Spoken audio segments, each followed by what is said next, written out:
She screamed at him to leave it covered, her voice raw with terror that had nothing to do with dying. But Decker Chosovi had learned long ago that the truth hiding beneath a blanket was always worse than the bullet that put you in the ground. The desert had no mercy in August. The sun beat down on the cracked earth like a hammer on an anvil, and everything that lived out here had learned to move slow or die fast. Decker Chosovi moved slow. He always had. It was how he'd survived 47 years in a land that killed men half his age without blinking. The heat was thick enough to taste metallic and bitter, and it pressed against his skin like hot iron. He was tracking a wounded buck when he found her. The blood trail had gone cold near a cluster of saguaro cacti, and he dismounted to read the signs in the sand. The earth told stories if you knew how to listen. A disturbed pebble here, a scraped branch there, the way dust settled in the indentation of a hoofprint. Decker had been reading these stories since he was old enough to walk. That was when he heard it. A sound that didn't belong to the desert. A whimper, human and female, coming from behind a formation of red rocks about 30 yards west. Decker's body went still. In this land, unexpected sounds meant danger. Could be a trap, could be bait, could be someone genuinely in trouble. The desert didn't care which. Decker's hand went to the Winchester rifle strapped to his saddle. His eyes scanned the horizon with the practiced sweep of a man who'd survived by seeing threats before they saw him. No dust clouds rising in the distance. No movement except the lazy circle of a hawk riding the thermals overhead. Just the shimmer of heat rising off the stone like ghosts dancing in daylight. He pulled the rifle free and moved toward the sound, his moccasins silent on the hardpan. The Apache in him knew how to disappear into landscape, to become just another shadow among shadows. The part of him that had lived among white men for the last 20 years knew when to make noise, when to announce yourself so you didn't get shot by someone scared and desperate. He made noise now, stepped on a dry branch deliberately, let it crack loud enough to announce himself. The whimpering stopped immediately, replaced by a tense silence that felt like held breath. Then came a voice, hoarse and desperate, shaking with exhaustion. "Stay back. Don't come closer." "I'm armed." Decker stopped 10 feet from the rocks, his rifle held low but ready. He could see her now, pressed against the stone, like she was trying to melt into it, to become part of the red rock that might hide her. Her dress had once been nice, the kind women wore when they traveled on stagecoaches from civilized places. Dark blue fabric with small buttons down the front, a collar that had probably been white once. Now it was torn at the shoulder, stained with dirt and something darker.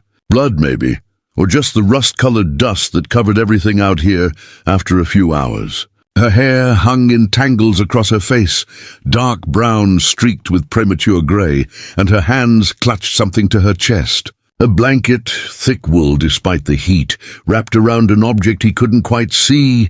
The way she held it spoke of desperation, of something more precious than her own life. "I'm not here to hurt you, ma'am," Decker said, his voice low and steady. He'd learned to speak like white men spoke, with that flat tone that was supposed to sound trustworthy, though he'd never quite managed to erase the slight accent that marked him as something other. It usually worked well enough. "Name's Decker Chosovi. I'm a tracker out of Fort Bowie. You look like you could use some water." "I don't need your water," she said, but her voice cracked on the words like dry leather splitting. Her lips were split and bleeding, the skin peeling in strips from dehydration. She'd been out here longer than a day, maybe 2. In this heat, that was a death sentence, unless you knew where the springs were.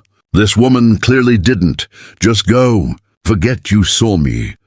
Decker studied her with the careful attention he gave to tracking signs. She was young, maybe late 20s, with green eyes that kept darting past him toward the eastern ridge. Eyes that had once been pretty, but were now sunken and ringed with purple shadows.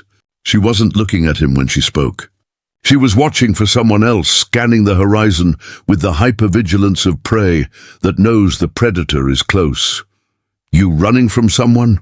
he asked, keeping his voice neutral. Her eyes snapped to his face with an intensity that surprised him. For a moment he saw something flash there beneath the fear.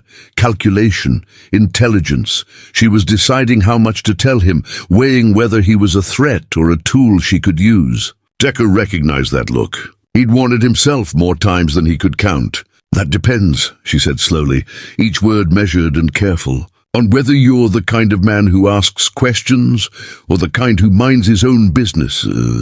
Decker almost smiled. Almost.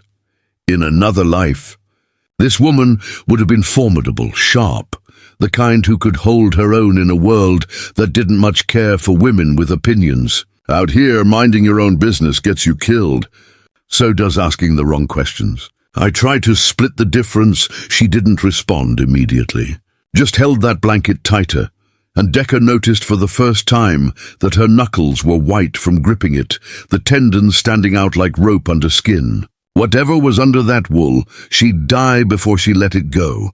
He'd seen that kind of determination before, usually in mothers protecting their children, or men guarding gold. "What's your name?" he asked, softening his tone slightly. She hesitated, and in that hesitation Decker read volumes. She was deciding whether to lie, whether giving him a name would give him power over her. Pearl what? Does it matter?" "Might," Decker said. "Depends on who's chasing you. Some names carry weight out here." "Kingsley," she said finally, the word coming out like a confession. "Pearl Kingsley? From Philadelphia?" "Philadelphia." That explained the dress, the way she held herself even while falling apart, that East Coast breeding that showed in the set of her shoulders despite the exhaustion. The kind that taught women to sit up straight and speak proper even when the world was ending around them. Decker had met plenty of that type over the years. Missionaries and officers' wives and school teachers who came west with dreams of civilization. Most of them didn't last long out here. The desert had a way of sorting the survivors from the dreamers. "Long way from home, Miss Kingsley." "It's Mrs." she corrected automatically, then seemed to regret it. Her eyes went back to the eastern ridge, that constant vigilance returning. Decker followed her gaze, reading the landscape the way another man might read a newspaper. Nothing but rocks and sky, and the vultures circling something dead about a mile out. Probably a coyote that had gotten too ambitious in the heat. But Pearl Kingsley was expecting someone, waiting for them or hiding from them. Maybe both. The way she watched that ridge spoke of immediate danger, not theoretical threat. "Mrs. Kingsley," he said quietly, choosing his words carefully, "I'm going to be straight with you. You've been out here too long without water. Your lips are bleeding, your eyes are starting to sink. Another day in this heat and you won't be running from anyone because you'll be dead. So whatever you're holding, whatever you're protecting, it won't matter if you're not alive to protect it." Pearl's jaw tightened, a muscle jumping in her cheek. "You don't understand? Then help me understand. Because right now, all I see is a woman dying for something she won't even name." "I can't," she said. And now there were tears cutting tracks through the dust on her cheeks, turning the red dirt to mud. "If I tell you, you'll take it. Everyone wants to take it. That's why they're hunting me." Decker's instincts sharpened like a knife finding its edge. Hunting. She'd said hunting, not looking for, not searching. Hunting was a different thing entirely. Hunting meant intent. Hunting meant she was prey. "Who's hunting you?" His voice had gone flat, professional.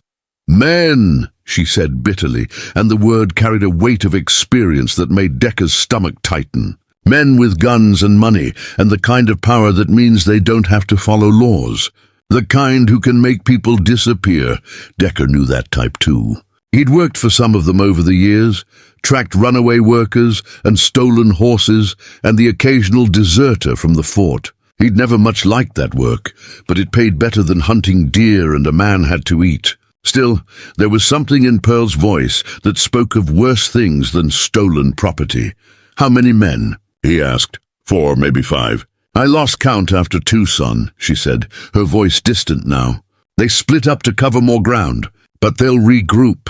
"They always do. They on your trail now?" Decker glanced at the sun, calculating time and distance. Pearl nodded, a jerky motion that spoke of fear barely controlled.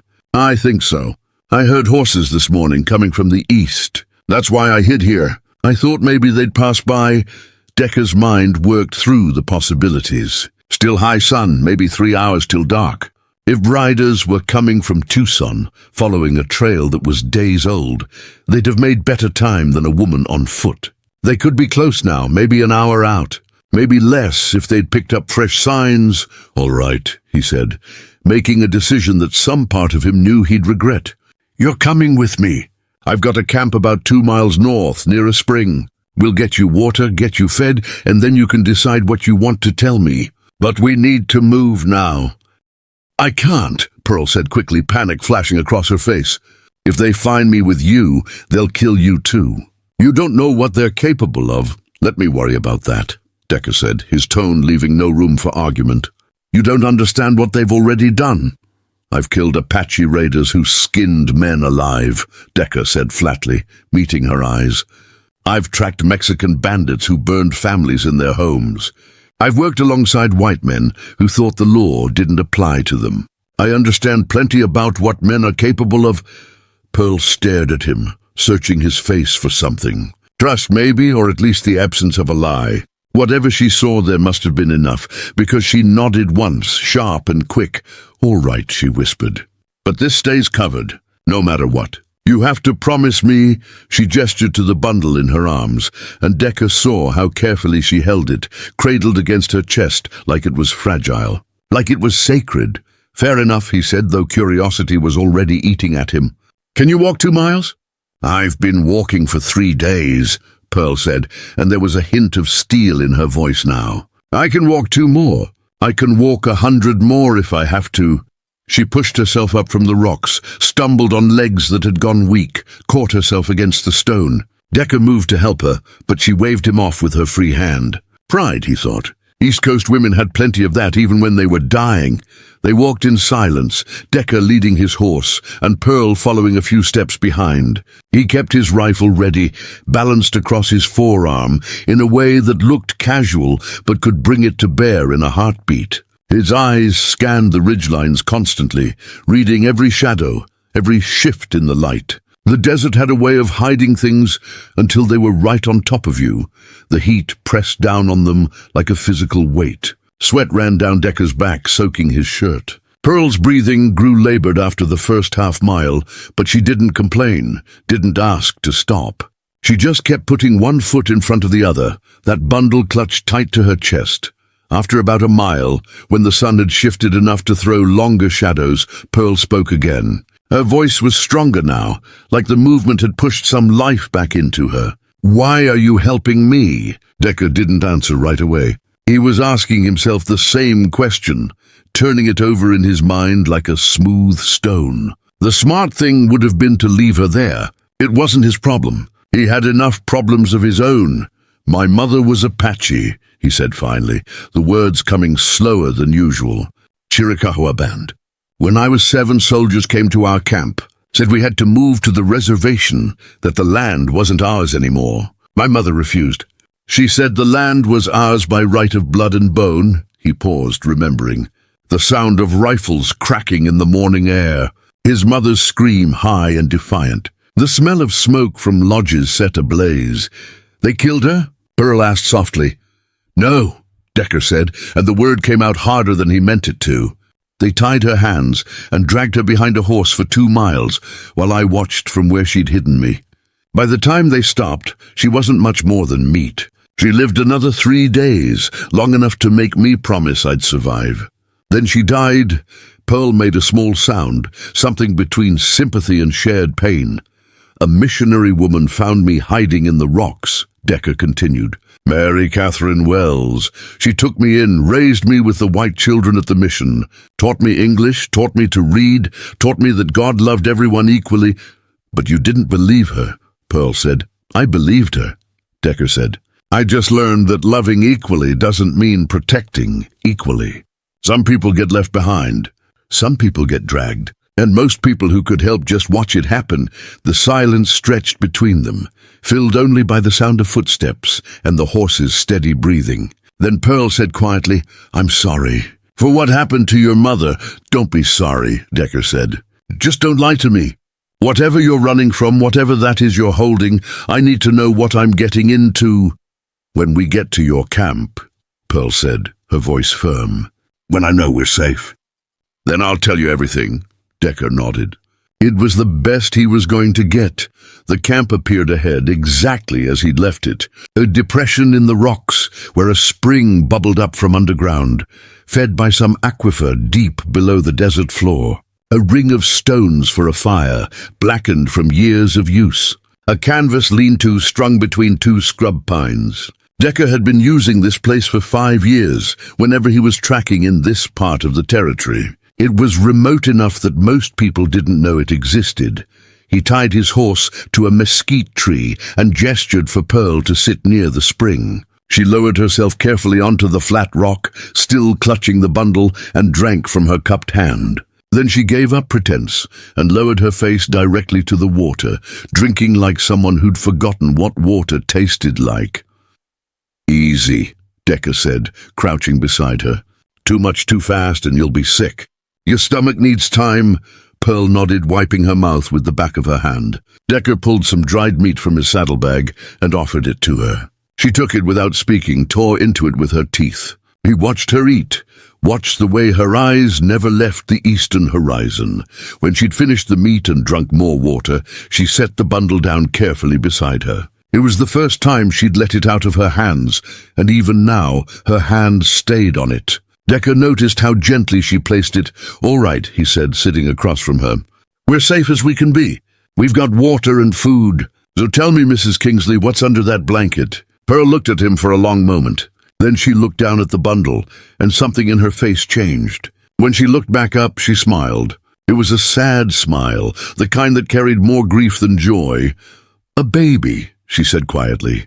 My daughter. She's 6 months old, and men are hunting us because of who her father is. Decker felt something cold slide down his spine. A baby. She'd been running through the desert for 3 days with a 6-month-old baby in heat that killed grown men, and the child hadn't made a sound. Not a cry, not a whimper. Nothing. Let me see her, he said, his voice harder than he meant it to be. No, Pearl said quickly, pulling the bundle closer. She's sleeping. I don't want to wake her. Mrs. Kingsley, Decker said slowly. I've been tracking game and people for 25 years. I know what living things sound like, even when they're sleeping. That baby hasn't made a sound since I found you. She's a quiet baby, Pearl insisted, but her voice was shaking now. Always has been. Please, just leave her covered. Show me, Decker said. And it wasn't a request anymore. Pearl's eyes filled with tears that spilled over and ran down her cheeks. You don't understand. If you see, you'll leave. Everyone leaves when they see. I'm not everyone, Decker said. Yes, you are, she said bitterly. You're exactly like everyone else. You think you want to help, but the moment things get difficult, you'll put me back in those rocks and ride away. Just like the doctor in Tucson. Just like my own husband. Decker stood up slowly, his hand resting on the knife at his belt. Not a threat, just a reminder. Mrs. Kingsley, I need you to show me what's under that blanket. Right now? Pearl looked up at him and something in her face crumbled. The last bit of fight, the last piece of hope. It all fell away, and what was left was just exhaustion and despair. Fine, she whispered, her hands shaking. But when you see, remember that I tried to warn you. Her fingers pulled back the edge of the blanket slowly, revealing what she'd been protecting for 3 days in the killing heat of the Arizona desert. And Decker Chasovi, who had seen men hanged and women violated and children dead from smallpox, felt his breath catch in his throat. Because what Pearl Kingsley had been carrying wasn't a baby at all. It wasn't a baby. It was a leather satchel, old and worn, the kind lawyers carried in the cities back east. But what made Decker's blood run cold wasn't the satchel itself. It was what spilled out when Pearl's trembling hands opened it. Documents, dozens of them. Land deeds, contracts, letters with official seals, and photographs. But one photograph in particular caught his eye. A man in an expensive suit standing beside a mine entrance, his hand resting possessively on a young woman's shoulder. The woman was Pearl, but younger, her eyes still bright with something that looked like hope. His name is Augustus Fairmont, Pearl said, her voice hollow now, like she'd finally let go of a weight she'd been carrying too long. He owns half of Tucson and most of the copper mines in the territory. That photograph was taken 3 years ago, the day he told me I was going to be his wife. He didn't ask. He told me. Decker picked up the photograph, studying the man's face. Late 50s, grey hair perfectly combed, eyes that looked at the camera like he owned it. Like he owned everything. You married him? I didn't have a choice, Pearl said bitterly. My father owed him money. Gambling debts that would have put him in prison or worse. Augustus offered to clear the debt if I agreed to marry him. My father agreed before I even knew about it. I was 25 years old, and I was sold like cattle.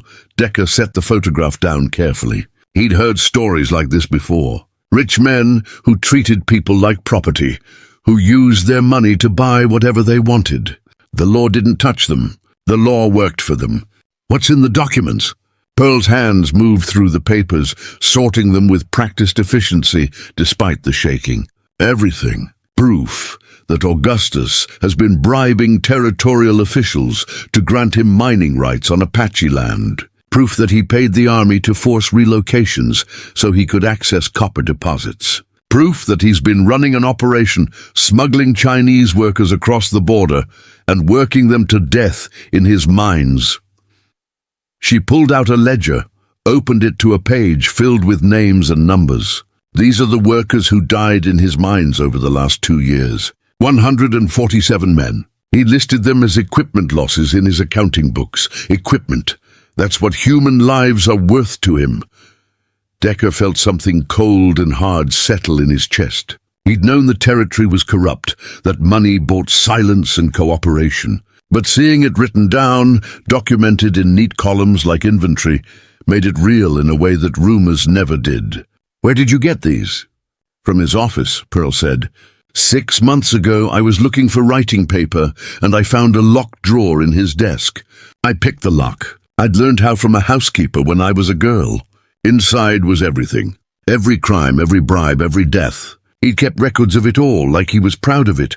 Why didn't you go to the law? Pearl laughed, a sound without humor. The law? The territorial judge is on his payroll. The sheriff in Tucson takes a monthly payment to look the other way. The army commander at Fort Bowie gets a percentage of the mining profits. There is no law, Mr. Chosovi. There's only Augustus and the men he's bought. Decker was quiet for a long moment, thinking. This changed everything. This wasn't just a woman running from a bad husband. This was evidence that could bring down half the territorial government, that could expose corruption, reaching all the way to Washington. And Pearl Kingsley had been carrying it through the desert, running from men who would kill her without hesitation to keep it buried. Why did you run? He asked. Why not just destroy the documents and pretend you never saw them? Pearl's eyes met his, and for the first time since he'd found her, Decker saw something other than fear in them. He saw anger. Cold, controlled anger that had been burning for a long time. Because I'm tired of pretending. Because every time I sat at his dinner table and smiled at his business partners, I was complicit in what he did. Because I couldn't look at myself in the mirror anymore without seeing a coward. She gathered the documents carefully, placing them back in the satchel. 3 weeks ago, I hired a lawyer in Phoenix. A man named Samuel Garrett, who has a reputation for taking cases no one else will touch. I sent him copies of some of the documents through a trusted courier. He wrote back saying if I could bring him the originals, he would take the case to federal court. He said he had contacts in Washington who would listen. So you ran, Decker said. I ran, Pearl confirmed. I waited until Augustus left for a business trip to Santa Fe.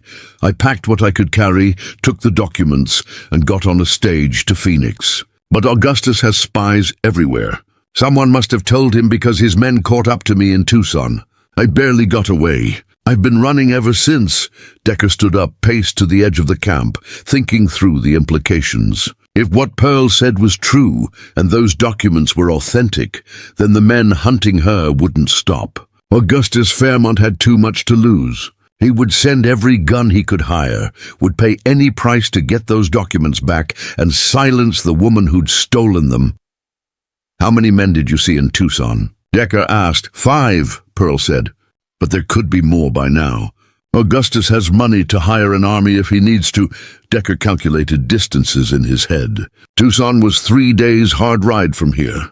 If Pearl had been running for 3 days on foot and the riders had been tracking her, they could be close. Maybe very close. He needed to think strategically, needed to decide what to do next. The smart thing would be to take Pearl north to Fort Bowie, let the army handle it. But if the army commander was on Fairmont's payroll, that would be delivering her straight into a trap.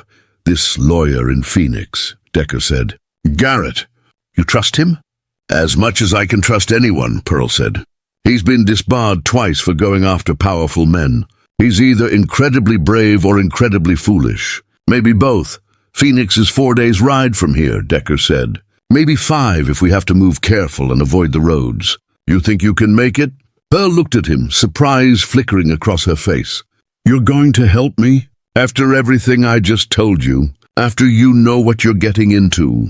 Decker picked up his rifle, checked the action, thought about his mother being dragged behind that horse 40 years ago. Thought about all the times he'd looked the other way, taken money to track people for men who didn't deserve his loyalty. Thought about Mary Catherine Wells telling him that every soul had worth, that standing up for what was right mattered even when it cost you everything. I'm going to help you, he said simply. Not because I'm brave or foolish, because I'm tired of working for men like Augustus Fairmont. Because I'd like to look at myself in the mirror again, too. Pearl's eyes filled with tears again, but this time they looked different. Like relief, like gratitude, like maybe she'd finally found someone who wouldn't abandon her. Thank you, she whispered. Don't thank me yet, Decker said.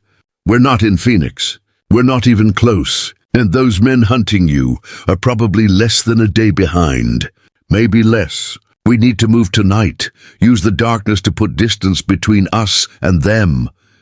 He began gathering supplies, working with the efficient movements of a man who'd broken camp 1,000 times. He filled canteens from the spring, packed dried meat and hardtack, checked his ammunition. Pearl watched him work, still sitting by the spring, the satchel clutched in her lap like a child.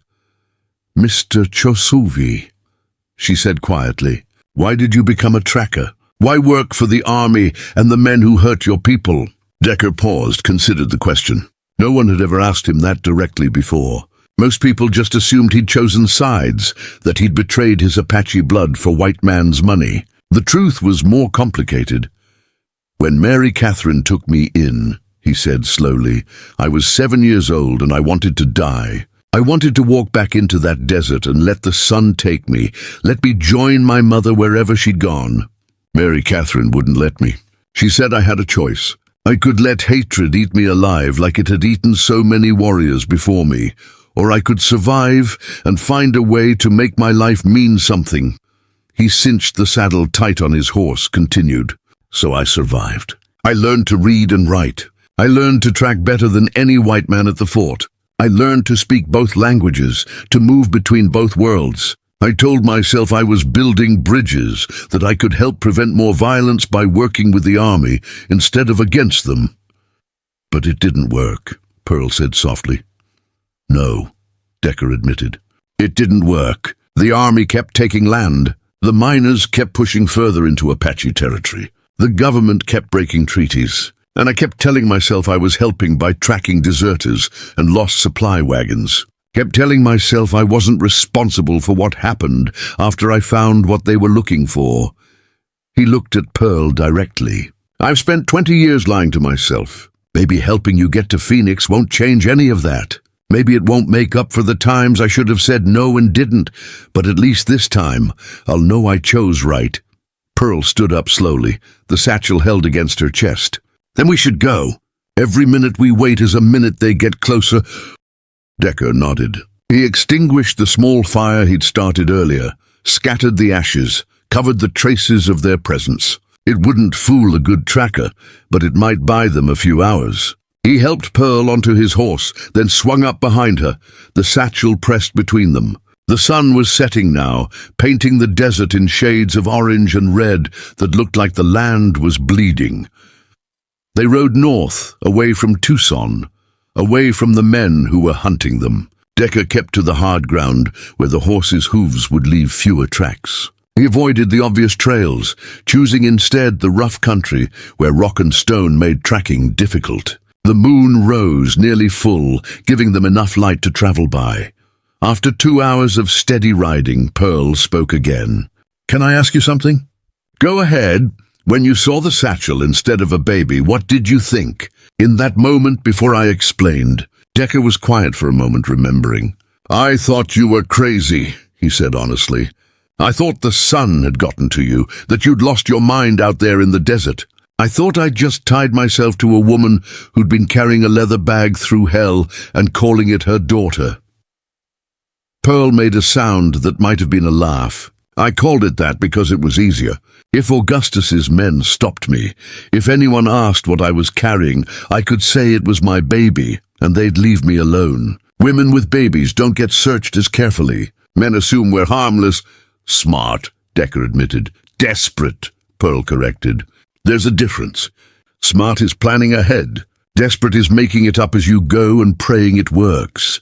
They rode on through the night, the desert spreading out around them like an ocean of stone and sand. Decker's eyes constantly scanned the darkness, looking for movement, for the telltale signs of riders. His ears strained for sounds that didn't belong to the night, hoofbeats, voices, the click of metal on metal. Before we jump back in, tell us where you're tuning in from, and if this story touches you, make sure you're subscribed, because tomorrow I've saved something extra special for you. Around midnight, they stopped near a dry wash to rest the horse. Decker helped Pearl down, then led the animal to a patch of scrub where it could graze. Pearl sat on a flat rock, massaging her legs. She wasn't used to riding, and the hours in the saddle had taken their toll. "How much further to Phoenix?" she asked. "At this pace, 4 days," Decker said. "Maybe 5. Depends on whether we run into trouble, and if those men catch up to us." Decker didn't sugarcoat it. "Then we fight." "I'm a good shot and I know this country better than most. But if there's 5 of them and 1 of me, the mathematics aren't favorable." Pearl was quiet for a moment. Then she reached into the satchel and pulled out something Decker hadn't noticed before. A small revolver, nickel-plated, the kind ladies carried for protection. "I'm not helpless," she said. "My father taught me to shoot when I was 12. I'm not as good as you, but I can hit what I'm aiming at." Decker looked at the gun, then at Pearl, reassessing her. She'd been soft when he first found her, broken down by heat and fear. But underneath that, there was steel, the kind of steel that survived in this country. "Good," he said. Then the mathematics just got a little better.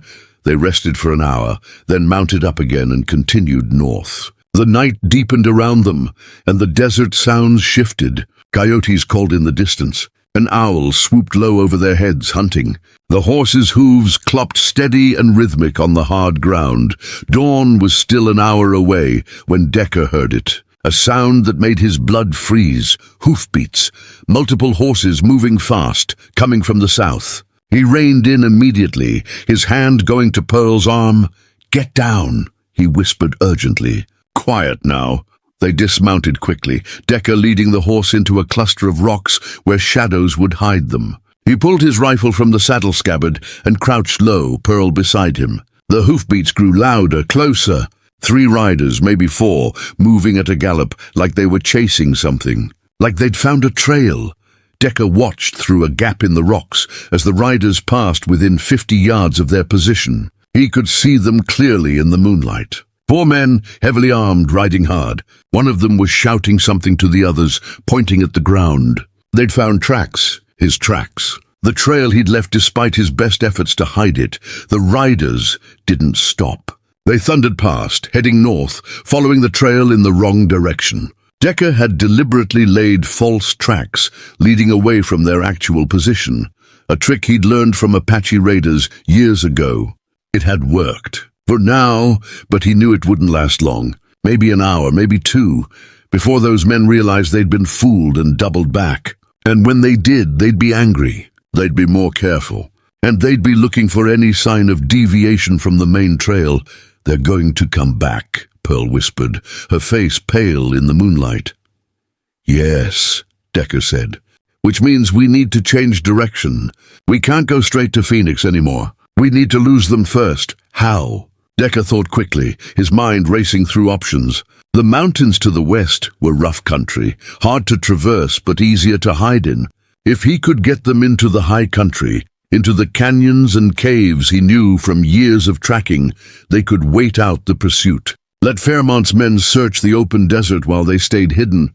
We go west, he said, into the Dragoon Mountains. It'll add days to our journey, but it's our best chance of losing them.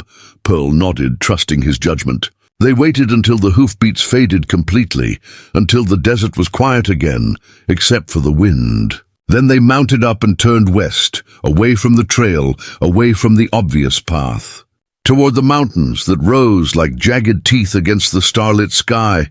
As they rode, Decker found himself thinking about choices. About the choice his mother had made to stand her ground. About the choice Mary Catherine had made to save a half Apache boy when she could have left him in those rocks. About the choice Pearl had made to run instead of staying silent. And about the choice he was making now to help her instead of walking away. Maybe choices were all any of them had. Maybe in a world where powerful men like Augustus Fairmont could buy and sell lives like equipment, the only real power was the power to choose right from wrong, even when it cost you everything. Even when the mathematics weren't in your favor, the mountains grew larger on the horizon, dark and forbidding. Behind them, somewhere in the darkness, 4 men were realizing they'd been tricked. And ahead, 4 days of rough country stretched between them and safety, but for now, they were alive. They were moving, and they still had a chance. The Dragoon Mountains rose before them like the broken spine of some ancient beast. Decker had been here before, years ago, tracking Chiricahua warriors who'd fled the reservation. He'd never caught them. The mountains had swallowed them whole, and he'd learned to respect the raw brutality of this place. Jagged peaks, narrow canyons, caves that went deeper than any man should follow. It was dangerous country. It was also the perfect place to disappear. They reached the foothills just as dawn broke, painting the rock faces in shades of copper and gold. The horse was exhausted, foam flecking its mouth, legs trembling from the night's hard ride. Decker found a narrow canyon with a trickle of water running through it and led them inside. The walls rose steep on both sides, offering shade and concealment. "We rest here," he said, helping Pearl down from the saddle. She nearly collapsed when her feet hit the ground, her legs unable to support her weight after hours of riding. Decker caught her before she fell, steadied her against a boulder. "I'm sorry," she said, her voice raw with exhaustion. "I'm not used to this." "Nothing to apologize for," Decker said. "You've been running for days with barely any food or water. Most people would have quit by now." He led the horse to the water, let it drink slowly while he scanned the canyon entrance. No movement yet, no dust clouds rising in the distance. But that didn't mean they were safe. It just meant they had time. Maybe a few hours before Fairmont's men picked up their trail again.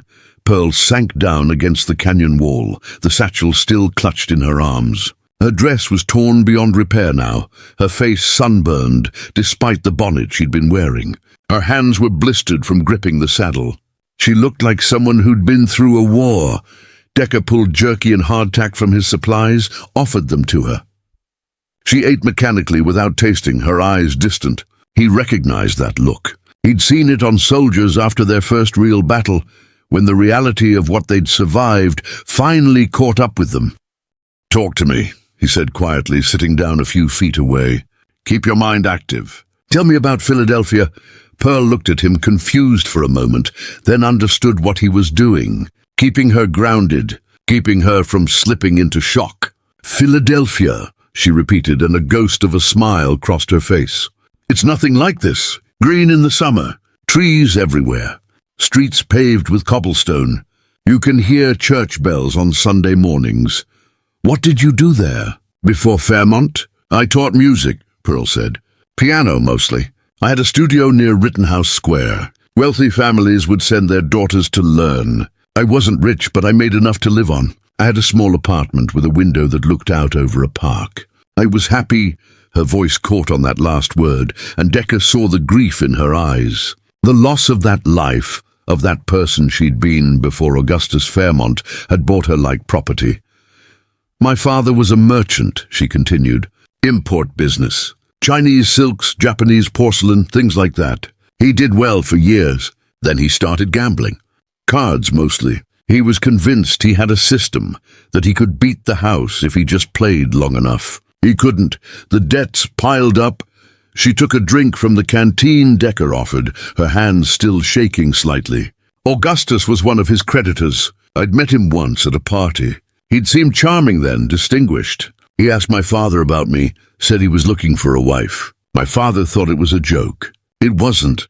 When did you realize what you'd gotten into? Decker asked. The wedding night, Pearl said flatly. That's when I saw who he really was. Not the charming businessman he pretended to be in public. The real Augustus. The one who views people as assets to be acquired and controlled. The one who gets angry when his property doesn't behave the way he wants.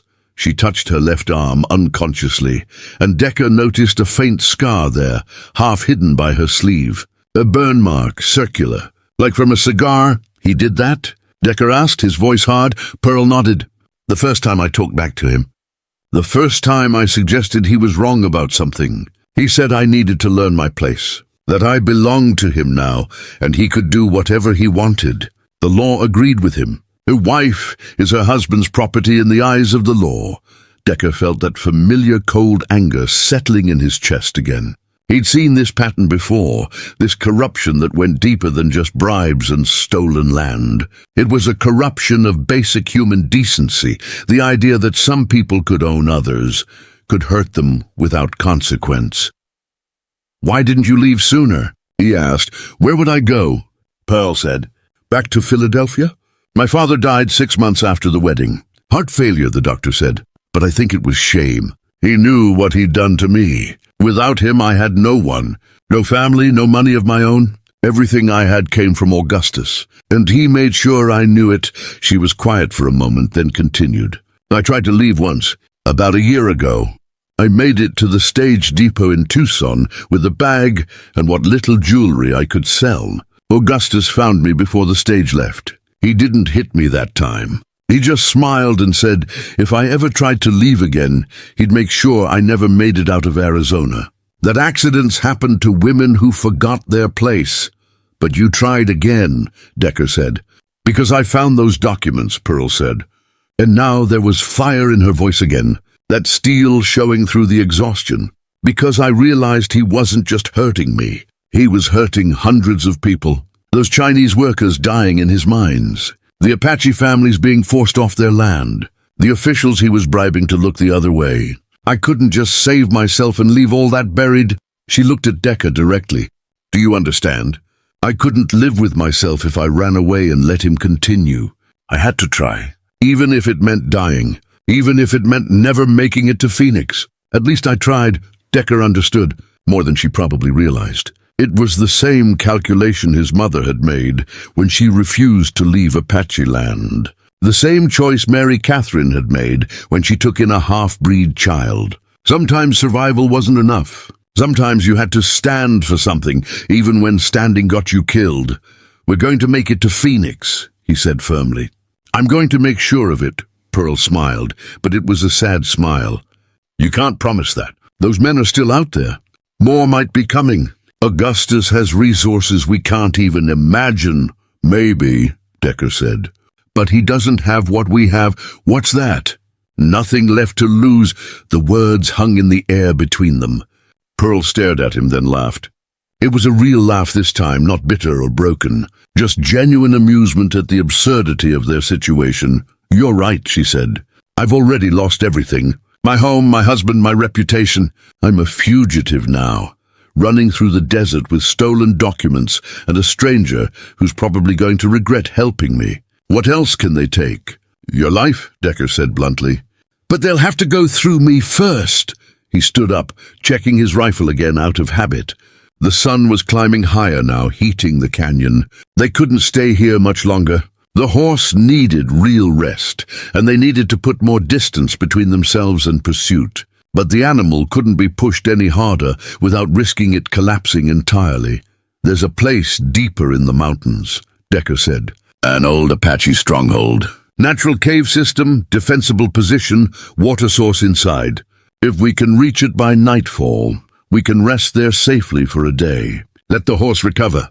Let those men waste time searching the wrong canyons. How far?" Pearl asked. 6 hours on foot, maybe 7. The terrain's rough, but the horse can't carry both of us anymore. "We'll have to walk." Pearl pushed herself to her feet, wincing at the pain in her legs. "Then we walk. Let's not waste time." They gathered their supplies and started deeper into the mountains. Decker led the horse, which followed docilely, too tired to protest. Pearl walked beside him, the satchel strapped across her body now, leaving her hands free for balance. The path was barely a path at all, just a narrow track between boulders and scrub brush. As they climbed, the desert fell away below them. Decker could see for miles from this vantage point, the flat expanse of sand and rock stretching south toward Tucson. And there in the distance, another dust cloud, riders moving fast, coming their way. "They found our trail," he said quietly. Pearl looked where he was pointing, her face going pale. "How long do we have?"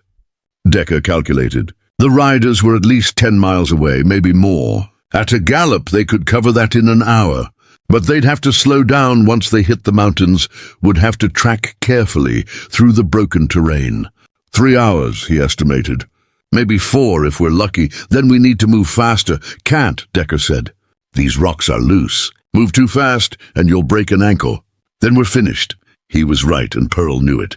They continued climbing, their pace steady but maddeningly slow. Every step had to be tested, every handhold checked. The sun beat down without mercy, and sweat poured off both of them. The horse struggled, its hooves slipping on the steep grade. After an hour, they reached a narrow ledge that ran along the side of a cliff face. The path was barely 2 feet wide, with a sheer drop on one side and rock wall on the other. Decker had used this route before, knew it was passable, but it was dangerous, especially for someone not used to mountain travel. "Stay close to the wall," he instructed Pearl. "Don't look down. Just watch where you put your feet." Pearl nodded, her face set with determination. She pressed herself against the rock and began edging along the ledge. Decker followed with the horse, which balked at first, sensing the danger. He had to coax it forward, one careful step at a time. They were halfway across when Decker heard it, a sound that made his blood run cold, the sharp crack of a rifle shot echoing off the canyon walls. Then another, then the unmistakable sound of bullets striking rock, sending chips flying. "Get down!" Decker shouted, but there was nowhere to go. They were trapped on the ledge, exposed, with nowhere to hide. He looked down and saw them. 3 riders at the base of the cliff, dismounted, rifles raised. They'd found the trail faster than he'd expected, had somehow gotten ahead while Decker and Pearl were climbing. And now they had the high ground. Another shot rang out, closer this time. The bullet struck the rock inches from Pearl's head. She screamed, pressing herself flatter against the wall. The horse panicked, rearing up. Decker tried to hold the reins, but the animal was too strong, too frightened. It pulled free and back toward the edge. "No!" Decker lunged for the reins, but he was too late. The horse lost its footing, stumbled, and went over the side. He watched it fall, tumbling through the air, until it hit the rocks below with a sickening crunch. The supplies, the extra ammunition, the food, all of it gone in an instant. More shots rang out, and Decker realized they were pinned down. The shooters below had them trapped on the ledge. They couldn't go forward without being exposed. They couldn't go back, and they couldn't stay here. He pulled his rifle free and returned fire, aiming at the muzzle flashes below. One of the shooters ducked behind a boulder. Another kept firing, his shots coming closer. Decker fired again, heard a yelp of pain. He'd hit someone, but not fatally. "Pearl," he shouted over the gunfire. "Keep moving! Get to the end of the ledge!" "I can't! They'll shoot me! They'll shoot you anyway if you stay there! Move!" Pearl started edging along the ledge again, her body pressed flat against the rock. Decker laid down covering fire, shooting at anything that moved below. His rifle held 15 rounds. He'd already fired 6. 9 left. Another shot from below, and this one found its mark. Decker felt the bullet tear through his left shoulder, spinning him around. He slammed against the rock wall, nearly dropping his rifle. Pain exploded through his arm, hot and sharp. Blood soaked his shirt. "Decker," Pearl's voice high with panic. "Keep going," he gasped, fighting through the pain. "Don't stop!" He forced himself upright, switched the rifle to his right hand. His left arm hung useless, blood dripping from his fingers. He fired again, more carefully this time, conserving ammunition, making every shot count. Pearl reached the end of the ledge and scrambled into a cluster of boulders that offered cover. She looked back, her face pale. "Decker, come on!" He edged along the ledge, rifle ready, watching the shooters below. They'd stopped firing, were repositioning, trying to get a better angle. He could see them clearly now. 3 men, just as he'd counted. One was wounded, holding his arm. The other 2 were spreading out. Decker made it to the boulders and dropped beside Pearl, breathing hard. The pain in his shoulder was intense, making his vision blur. He could feel blood running down his back, soaking his shirt. "You're hit," Pearl said, her voice shaking. "I noticed," Decker said through gritted teeth. "We need to keep moving. They'll be coming up after us. You're bleeding too much. I need to keep you alive," Decker interrupted. "That's what I need. Now help me up." Pearl looked at him, and Decker saw the conflict in her eyes. The urge to help him fight against the knowledge that they had to keep moving. In the end, survival won. She helped him to his feet, taking some of his weight. They moved deeper into the rocks, away from the ledge. Decker's left arm was completely numb now, which was almost worse than the pain. It meant nerve damage. It meant he might not be able to use it again, even if they survived this. Behind them, he could hear the shooters beginning their climb, voices calling to each other, coordinating their approach. They knew they had the advantage now. They knew Decker was wounded, that his horse was dead, that his supplies were gone. They were in no hurry. They could take their time. "The cave," Pearl said urgently. "You said there was a cave. How much further?" Decker tried to orient himself, to remember the landmarks. They were close, maybe a half-mile.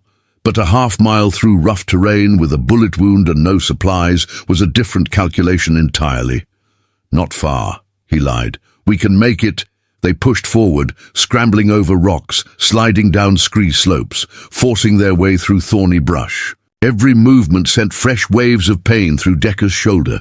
His vision kept blurring, kept going dark at the edges. Blood loss.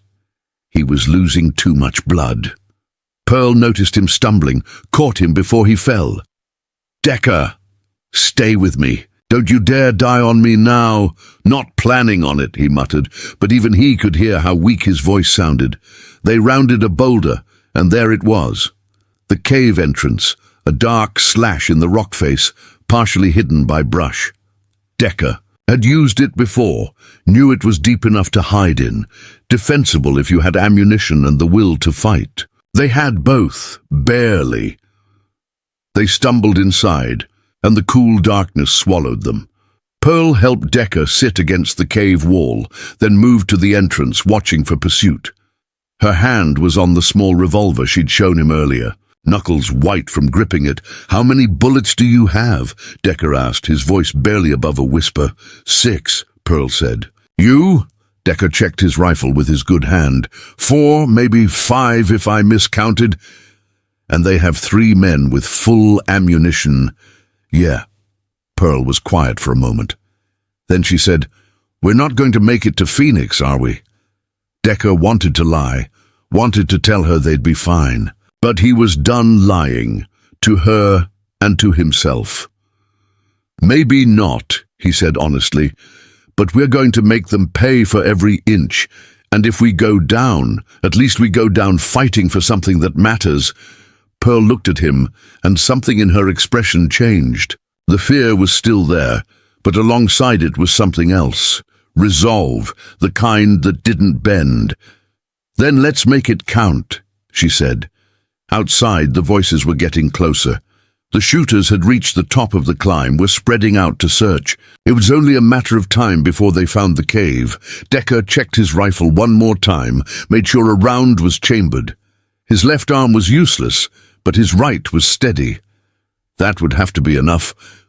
Pearl, he said quietly, if this goes bad, if they get past me, use that last bullet on yourself. Don't let them take you alive. Pearl looked at him, her eyes reflecting the dim light from the cave entrance. I know, she said simply. I've known since Tucson.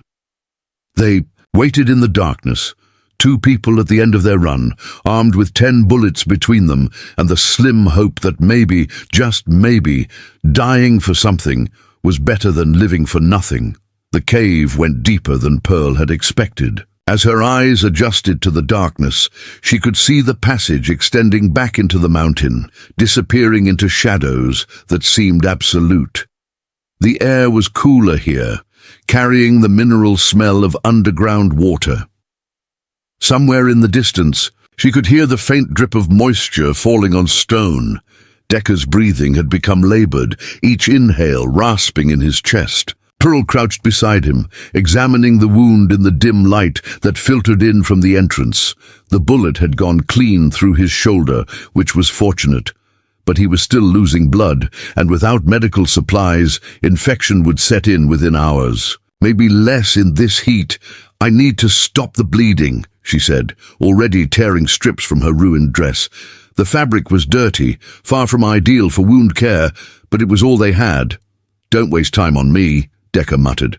But his protest was weak. Watch the entrance. They're coming. I can do both, Pearl said firmly.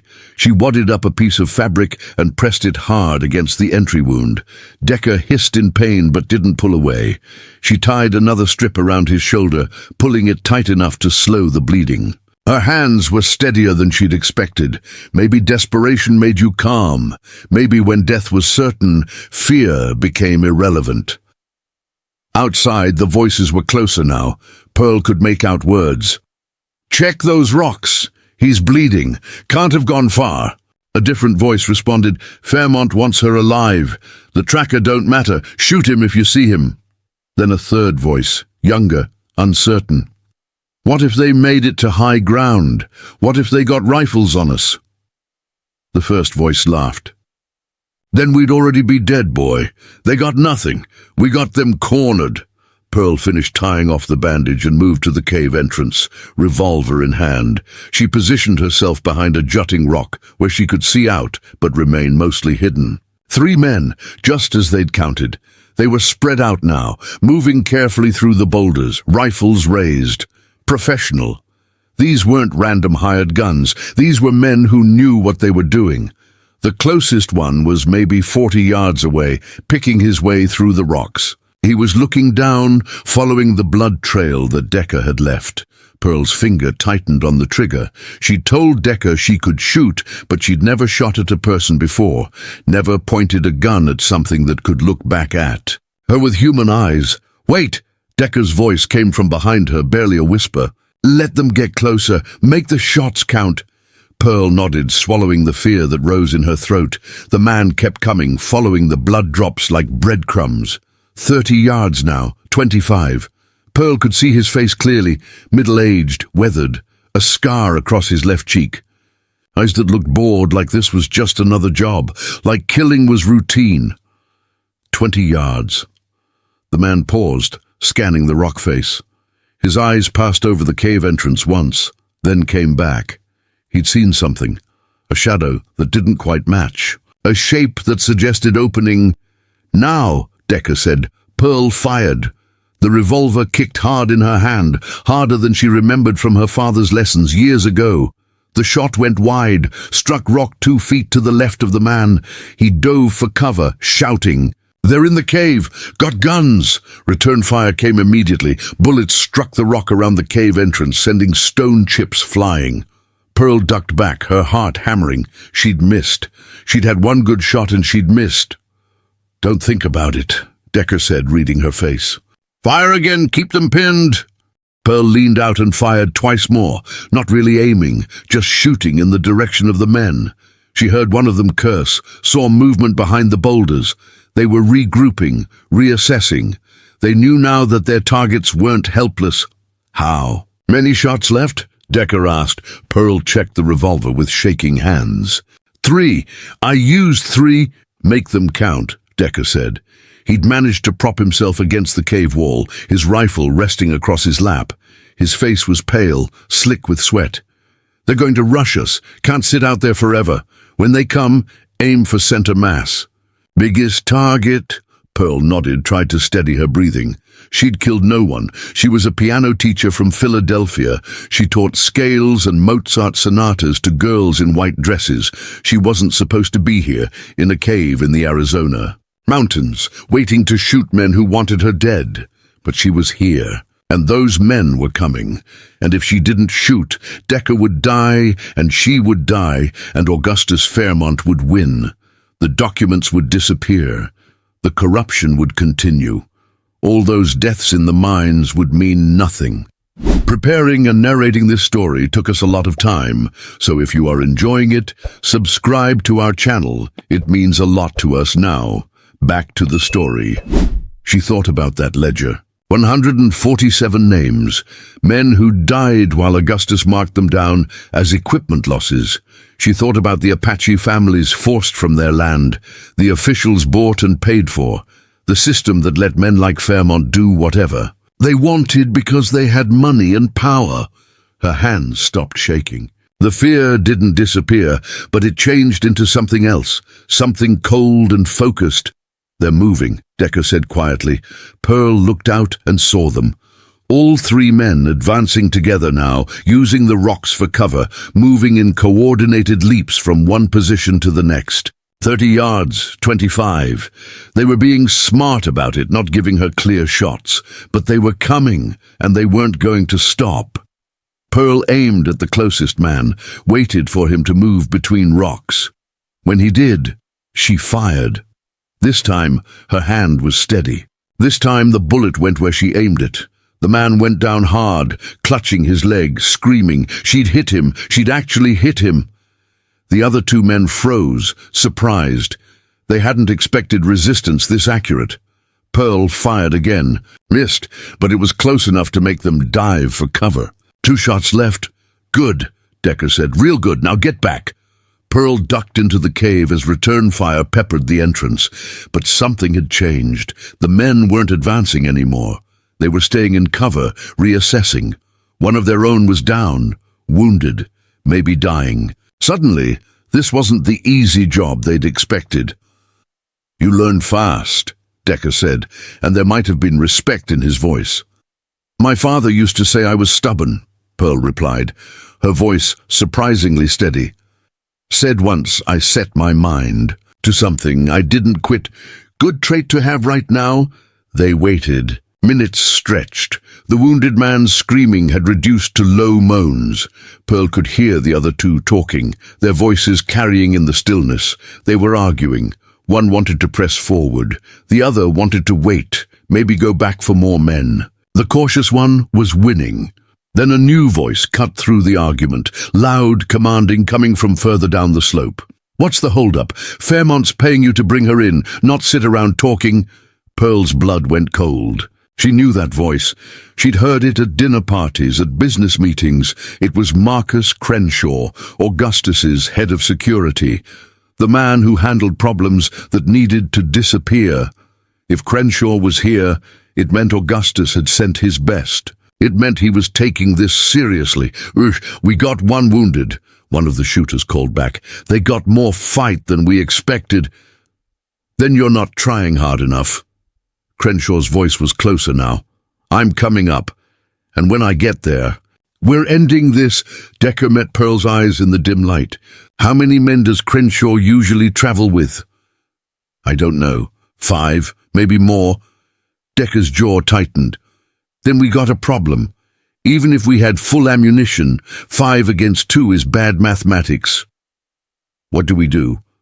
We go deeper, Decker said, gesturing toward the back of the cave. This passage connects to an old Apache refuge, multiple exits. If we can make it through, we can lose them in the tunnel system. Can you walk? Decker tried to stand, managed it with Pearl's help. But his legs were unsteady, and his face was grey with blood loss. I can walk, he said, but they both knew it was barely true. Pearl grabbed the satchel, slung it across her body. With her other hand, she supported Decker, taking as much of his weight as she could. They moved deeper into the cave, away from the entrance and the daylight. The darkness swallowed them, complete and absolute. Behind them they could hear Crenshaw reaching the cave entrance. "Light it up," he ordered. "Smoke them out if you have to." But Pearl and Decker were already gone, stumbling through the darkness, one hand on the cave wall for guidance. The passage narrowed, forcing them to move single file. Pearl went first, pulling Decker along. Her free hand touched cold stone, slick with moisture. Her feet splashed through shallow water. The air grew colder, damper. "How far?" she whispered. "Don't know," Decker admitted. "Been years since I was in here. Could be 100 yards, could be a mile." They kept moving. Behind them, very faint now, they could hear voices echoing through the tunnels. Crenshaw's men had entered the cave, were following, but in the absolute darkness, tracking was nearly impossible. Everyone was blind down here. Pearl's hand touched empty air where wall should have been. She stopped, explored with her fingers. An opening, branching off to the left. Which way? Right keeps going deeper. Left might lead out, or might lead nowhere. "We go left," Pearl decided. Deeper meant trapped. At least left offered possibility. They turned into the new passage. This one was tighter, the walls close enough that Pearl had to turn sideways in places. Decker was struggling now, his breathing harsh and labored. Pearl could feel him leaning more and more of his weight on her. He was fading. "Talk to me," she said, echoing what he'd told her earlier. "Stay awake. Tell me about Mary Catherine." "Mary Catherine," Decker repeated, his voice thick. "She was small, 5 feet tall maybe, but she was stronger than any man I ever met. Had to be, raising orphans in Apache country." "What happened to her?" "Cholera. 10 years ago. She was 63. Died taking care of sick children at the mission. Right up to the end, she was taking care of people. They kept moving, kept talking. Pearl asked questions and Decker answered, his voice getting weaker but never stopping entirely. Behind them, the sounds of pursuit had faded.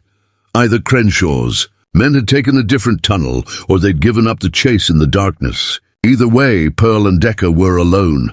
The passage began to slope upward. Pearl's legs burned from the climb, from supporting Decker's weight. But up meant out, up meant escape. She pushed harder, forcing herself forward. Then she saw it. Light, faint, just a grey glow ahead, but definitely light. Natural light. An exit. "Almost there," she gasped. "Just a little further." They emerged into daylight so bright it hurt. Pearl blinked, eyes watering, trying to adjust. They were on the far side of the mountain, high up on a rocky slope. Below them, the desert stretched endlessly. Behind them, the cave entrance they'd just exited was small, easily missed. Perfect. Decker collapsed the moment they were out, unable to stand any longer. Pearl knelt beside him, checking his wound. The makeshift bandage was soaked through with blood. His skin was cold despite the heat. Shock was setting in.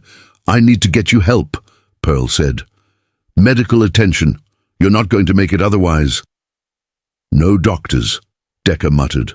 "Doctors ask questions. Questions lead to Augustus." "Then what? I can't just let you die." Decker opened his eyes, looked at her directly. "There's a trading post, 2 days north, run by a man named Hosea Miller, former army medic. He owes me a favor. Tell him I'm calling it in 2 days. You won't last 2 hours at this rate. Then you go without me," Decker said. "Take the documents, get to Phoenix, find Garrett." "No," Pearl said flatly. "I'm not leaving you. You didn't leave me in those rocks. I'm not leaving you on this mountain." Decker tried to argue, but he was too weak. His eyes closed, his breathing shallow. Pearl looked around desperately. No horse, no supplies, no water except what little remained in one canteen. A wounded man who was dying. And somewhere below, Marcus Crenshaw and his men hunting. She made a decision. She'd made plenty of bad decisions in her life. Marrying Augustus, staying with him as long as she did, running without a better plan. But this decision felt right. This decision felt like the first truly right thing she'd done in years. She took off her torn dress, leaving only her undergarments, and tore the fabric into strips. She redressed Decker's wound as best she could, using clean fabric this time. Then she took the satchel and hid it in a crevice in the rocks, covering it with stones. The documents would be safe here, safer than carrying them. She helped Decker to his feet, taking all his weight this time. He was barely conscious, mumbling incoherently. "We're going north," she told him, though she wasn't sure he could hear her. "To the trading post, to Hosea Miller, and you're going to stay alive because I refuse to let you die for me." They started down the slope, moving impossibly slowly. Pearl's muscles screamed in protest. Her feet were blistered and bleeding. The sun beat down without mercy. But she kept moving, one step at a time, because stopping meant dying, and dying meant Augustus won. Hours passed. The sun moved across the sky. Pearl lost track of time, lost track of distance. There was only the next step, and the one after that. Decker's weight on her shoulders, his labored breathing in her ear, the knowledge that if she stopped, if she rested, he would die. As the sun began to set, painting the sky in shades of red and gold, Pearl saw something in the distance. A structure, small, barely more than a shack, but definitely man-made. The trading post. It had to be. 2 days, Decker had said. But maybe she'd moved faster than he'd thought. Maybe desperation had carried them further. She stumbled toward it, Decker's body dragging behind her. Her vision was blurring, her legs threatening to give out. But she could see a door now, a window. Smoke rising from a chimney. She reached the door and pounded on it with her fist. Once, twice. Her voice came out as a croak. "Help, please. Hosea Miller." "Decker Chosovi sent me." The door opened and a man stood there, old, weathered, with white hair and sharp blue eyes. He took one look at Pearl, one look at Decker's unconscious form, and his expression shifted from surprise to professional assessment. "Get him inside," Hosea said, already moving to help. "Quickly now." They dragged Decker through the door. Hosea cleared a table with one sweep of his arm, and they laid Decker on it. The old medic was already pulling out supplies, his hands moving with practiced efficiency. "What happened?" he asked as he cut away Decker's bloody shirt. "Bullet wound. Through the shoulder. Maybe 6 hours ago." "He's lost a lot of blood." Hosea nodded, examining the wound. "Lucky. Missed the major arteries. Unlucky. It's infected already." "Who did this?" "Men working for Augustus Fairmont," Pearl said, and she was too tired to lie. "They're hunting me." Decker was helping. "They shot him." Hosea's hands paused for just a moment. Then he continued working, cleaning the wound with sharp-smelling alcohol. "Fairmont. That's a name I know. That's a dangerous name. I have documents. Proof of his crimes. I'm trying to get them to a lawyer in Phoenix, and Decker's helping you," Hosea said. But it wasn't a question. Fool, noble fool, always helping people who couldn't help themselves. He worked in silence for a few minutes, stitching the wound closed with careful precision. Then he wrapped it in clean bandages and stepped back. "He'll live? Maybe, if infection doesn't set in, if he rests. If he doesn't do anything stupid like riding 200 miles to Phoenix." Pearl sagged against the wall, all the strength going out of her at once. "Thank you," she whispered. Hosea looked at her properly for the first time. Saw the torn undergarments, the sun-scorched skin, the bleeding feet. Saw the determination in her eyes that refused to die. "You need rest too, food, water, then you can tell me everything. And we can figure out what comes next." He led her to a chair, gave her water that tasted like the best thing she'd ever drunk. Then food, simple but filling. Pearl ate mechanically, her eyes never leaving Decker's unconscious form on the table. "Why are you helping us?" she asked Hosea. "You don't know me. And helping means making Fairmont your enemy." Hosea was quiet for a moment, looking at Decker. 20 years ago I was a drunk. Lost my medical license after I operated on a soldier while intoxicated. Man died on my table. I came out here to die slow in the desert. Decker found me, half dead from exposure. Could have left me there. Should have. But he didn't. He brought me here, sobered me up, gave me a reason to keep living. He met Pearl's eyes. "I owe him my life. So if he's helping you, then I'm helping you. That's how debts work in this country. You pay them back." Pearl felt tears welling up, but she was too exhausted to cry. "We hid the documents. Back in the mountains. In a cave. I need to get them. And then I need to get to Phoenix. First you rest," Hosea said firmly. "Then we plan. Fairmont's men are still out there, still hunting. Running straight to Phoenix now would be suicide." He was right. Pearl knew he was right. But every hour they waited was another hour Augustus had to cover his tracks, to silence witnesses, to make the evidence disappear. Time was the enemy as much as bullets. She looked at Decker still unconscious, his chest rising and falling in shallow breaths. He'd risked everything to help her. A stranger, a woman with nothing to offer but a satchel full of papers and a target on her back. He'd done it anyway. "We're going to make it," she said quietly, "to Decker or herself, or maybe to the universe. We're going to Phoenix. We're going to expose him, and we're going to win." Outside, the desert night fell like a curtain. And somewhere in that darkness, Marcus Crenshaw was regrouping, planning, hunting. The game wasn't over. It was far from over. But for the first time since she'd run from Tucson, Pearl Kingsley wasn't running anymore. She was preparing to fight back. 3 days had passed since Pearl had carried Decker through the desert.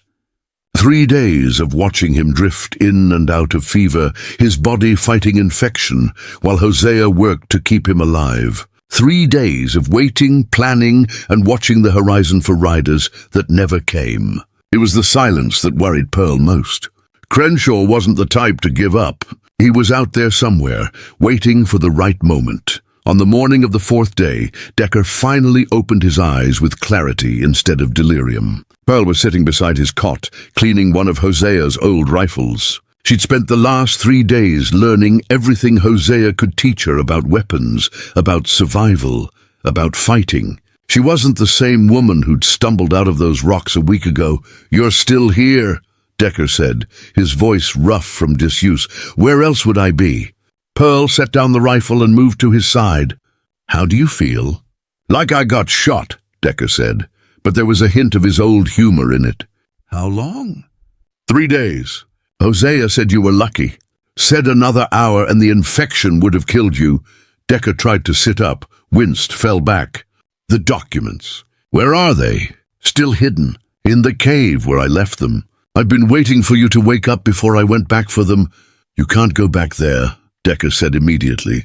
"Crenshaw will have men watching every approach to those mountains. It's what I'd do. Then what do we do? Leave them there? Let Augustus win?" Before Decker could answer, Hosea entered from outside, carrying a bundle wrapped in cloth. His face was grim. "We have a problem," he said, setting the bundle on the table. "Found this nailed to my door this morning." He unwrapped the cloth to reveal a piece of paper.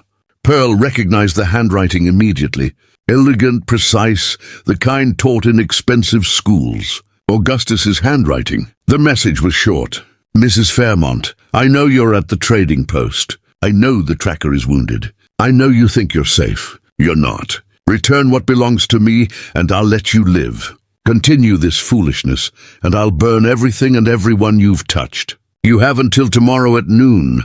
"Augustus," Pearl's hands clenched into fists. "He's bluffing. He doesn't know for certain we're here." "He knows," Hosea said quietly. "Someone saw you arrive. Someone talked. Could be a prospector passing through. Could be someone I traded with. Doesn't matter. Word travels fast in this territory, and Augustus has money to buy information." "Tomorrow at noon," Decker said, calculating. "That gives us maybe 18 hours. Not enough time to reach Phoenix even if I could ride." Pearl stood up, paced to the window. Outside, the desert stretched endlessly under a sky so blue it hurt to look at. Somewhere out there, Augustus was waiting. Somewhere, Crenshaw was positioning his men. And here she was, trapped again, with nowhere left to run. "No," she said suddenly, turning to face them. "We're done running. If Augustus wants the documents, he can come get them himself. We make our stand here." Hosea raised an eyebrow. "You want to fight Augustus Fairmont and his hired guns from a trading post? With what? My hunting rifles and good intentions." "With strategy," Pearl said. Augustus is arrogant. He thinks he's already won because he always wins. We use that against him. We set a trap. Decker was watching her with something like approval in his eyes. Keep talking. Pearl's mind was racing now, pieces falling into place. Augustus said I have until noon tomorrow. That means he expects me to either run or surrender. He won't expect resistance. Won't expect a fight. He'll bring men, Hosea said. Crenshaw and whoever else he can hire. Could be a dozen guns. Then we make it so numbers don't matter, Pearl said. She moved to the table, started sketching on a piece of paper. The trading post sits in a natural depression. Higher ground on 3 sides. Only one good approach from the south. We fortify that approach. Create choke points. Force them to come at us the way we want. She was thinking like her father now, the merchant who taught her chess and strategy before he'd lost himself to gambling. Every piece had a purpose. Every move had a counter. Augustus was powerful, but power made you predictable.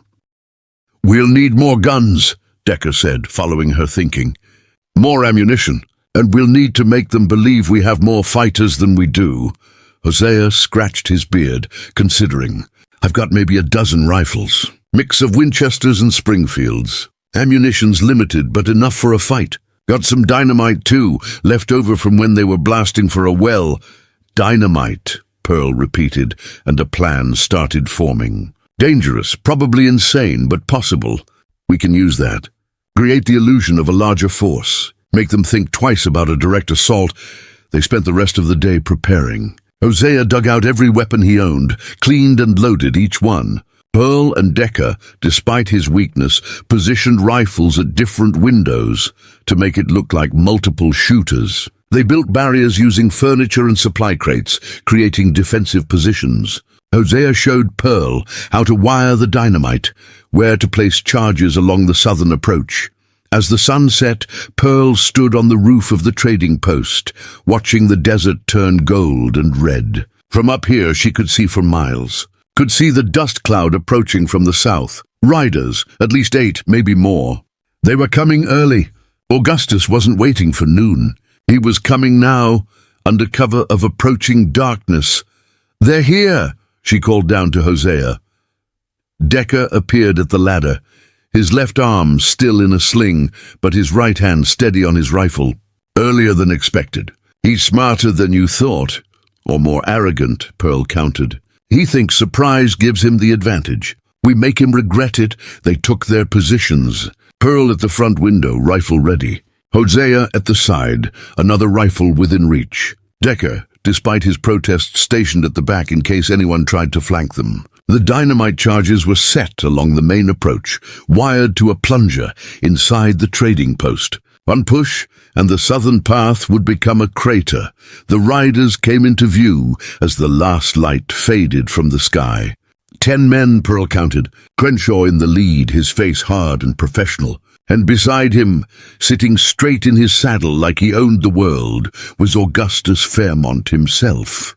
He'd come personally. Pearl's stomach twisted at the sight of him. 3 years of marriage, 3 years of being his possession, and here he was, come to collect what he considered his property.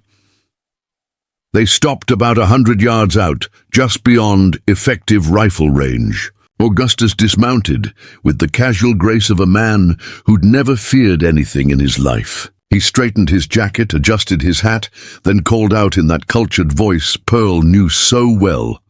Pearl, my dear, this has gone on long enough. Come out. Let's discuss this like civilized people. Pearl didn't respond. Didn't give him the satisfaction of hearing her voice. She just watched through the rifle sight, her finger resting beside the trigger. Augustus waited a moment, then continued. I know you're in there. I know the tracker is wounded. I know you're exhausted, frightened, probably half-starved. This doesn't have to end badly. Return my property and I'll forgive this entire unfortunate incident. You can come home. We can put this behind us. Still, Pearl said nothing. The silence stretched, and she saw Augustus's jaw tighten. He wasn't used to being ignored, wasn't used to anyone denying him what he wanted. Very well, Augustus said, his tone cooling. If you won't be reasonable, then we'll do this the difficult way. Crenshaw, the security chief, stepped forward, raising his rifle. The other men followed suit, spreading out. They were preparing for an assault. Pearl's hand moved to the dynamite plunger, but then something unexpected happened. Another rider appeared from the east, coming fast. A single horseman riding hard. As he got closer, Pearl could see he was young, maybe 20, wearing a badge that caught the moonlight. A deputy from where? The rider pulled up next to Augustus, dismounted quickly. Pearl couldn't hear what he said, but she saw Augustus's face change. Saw shock, then anger, then something that looked almost like fear. The deputy was gesturing urgently, pointing back the way he'd come. Augustus turned to Crenshaw, snapped something Pearl couldn't hear. Crenshaw shook his head, argued. Augustus snapped again, louder this time. Then he remounted his horse and addressed the trading post one more time. This isn't over, Pearl, not by a long measure. But it seems I'm needed elsewhere. Urgent business that can't wait. We'll continue this conversation another time. He wheeled his horse and rode east, taking the deputy with him. Crenshaw and 4 of the hired guns followed. But 5 men remained, rifles ready, watching the trading post. Augustus was leaving them behind. Insurance, a guarantee that Pearl couldn't escape while he handled whatever crisis had called him away. Inside the trading post, Pearl exhaled slowly. What just happened? Something spooked him, Decker said. Something bigger than us. That deputy wasn't from Tucson. Badge was wrong. Could be federal, could be territorial. Hosea was peering out the window, studying the 5 remaining men. We still got a problem. Those 5 aren't leaving. They'll sit out there and wait. We're besieged. Then we break the siege, Pearl said, her mind already working through options. 5 men is different mathematics than 10. 5 we can handle. Not in a straight fight, Hosea cautioned. They got position, they got patience, and they got orders to keep us pinned. Pearl looked at Decker. You said earlier that the trading post sits in a depression with higher ground on 3 sides. What about the north side? The side without higher ground? Decker's eyes narrowed, understanding. There's a dry wash that runs north, deep enough to hide a person, if they were crawling. Comes out maybe 200 yards from here. Could someone crawl that wash in darkness without being seen? Maybe if they were quiet. If they were lucky. Pearl was already moving, gathering supplies. A rifle, ammunition, a canteen. She stripped off the remainder of her torn dress, leaving only dark undergarments that wouldn't show in moonlight. She tied back her hair, checked the rifle's action. What are you doing? Hosea asked, though his tone said he already knew. I'm going around them, Pearl said.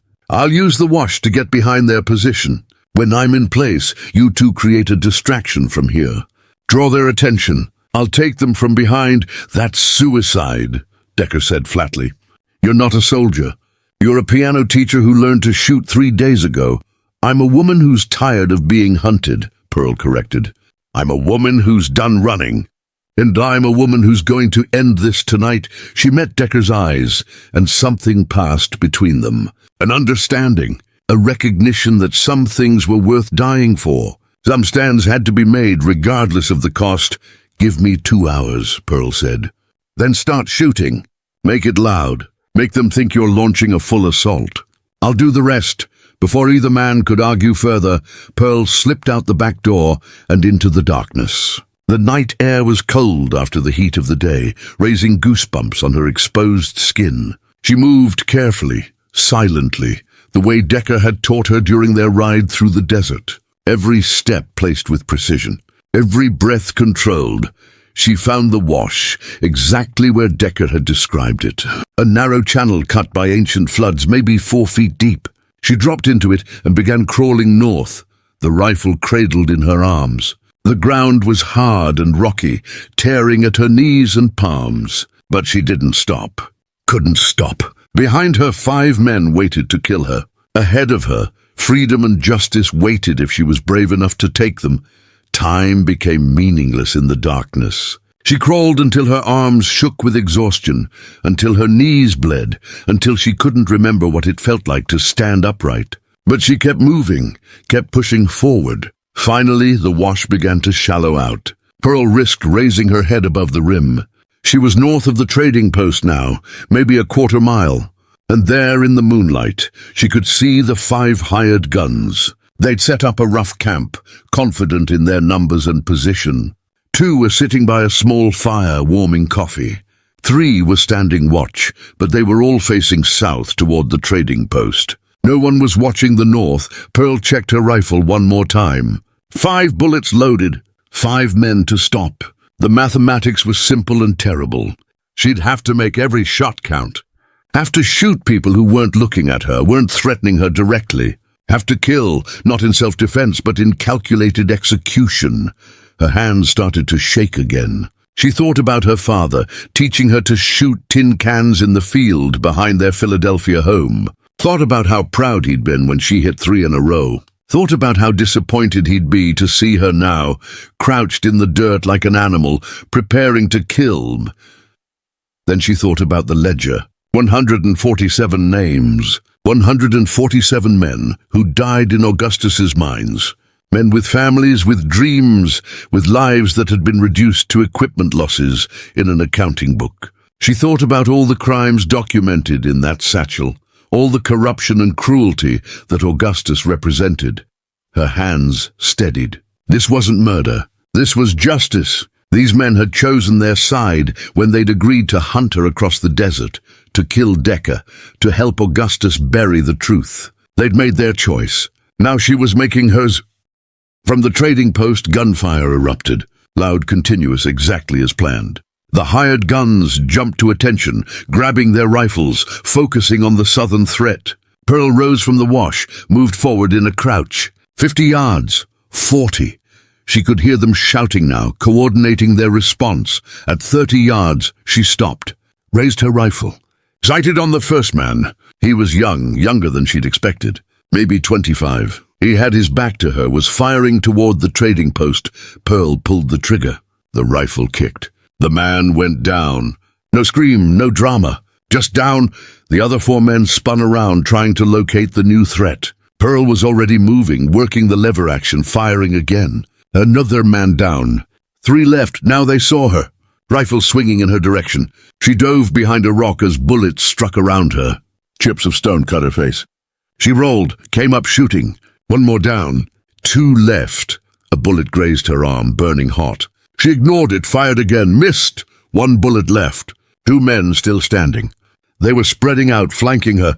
Professional soldiers, not panicking, coordinating their movements. Pearl waited, heart pounding. Waited for one of them to make a mistake, to give her an opening. The man on her left moved first, breaking cover to get a better angle. Pearl shot him center mass. He went down hard. 1 man left, 1 bullet left. But her rifle was empty. She'd miscounted. 4 bullets, not 5. And the last man was advancing, rifle raised, taking careful aim. From the trading post, a single shot rang out. The man jerked, stumbled, fell. Decker. Despite his wounded shoulder, despite the distance, he'd made the shot. Pearl was still alive. She stood slowly, legs shaking so badly she could barely stay upright. 5 men dead. 5 lives ended because she'd pulled a trigger. She waited to feel something, horror, guilt, remorse, but all she felt was tired. So incredibly tired, she walked back toward the trading post as dawn began to break on the horizon. Hosea met her at the door, took one look at her blood-stained undergarments and torn skin, and simply nodded. Decker was slumped against the wall, his rifle across his lap, breathing hard from the exertion of that final shot. "It's done," Pearl said quietly. "They're all gone, for now," Decker replied. "But Augustus will send more. He'll keep sending them until he gets what he wants, or until he's stopped permanently."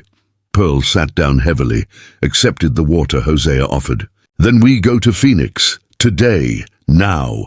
We retrieve the documents from the cave and we ride straight to Samuel Garrett. We end this before Augustus can regroup." "You can barely stand," Hosea said. "Decker's still healing. The ride to Phoenix will take 4 days minimum. Then we'll take 4 days," Pearl said. "But we're going. Because if we wait, if we give Augustus time to plan, we're dead anyway. At least this way we die trying." She looked at both men, saw the exhaustion in their faces that matched her own. But she also saw determination, the same stubborn refusal to quit that had kept them alive this long.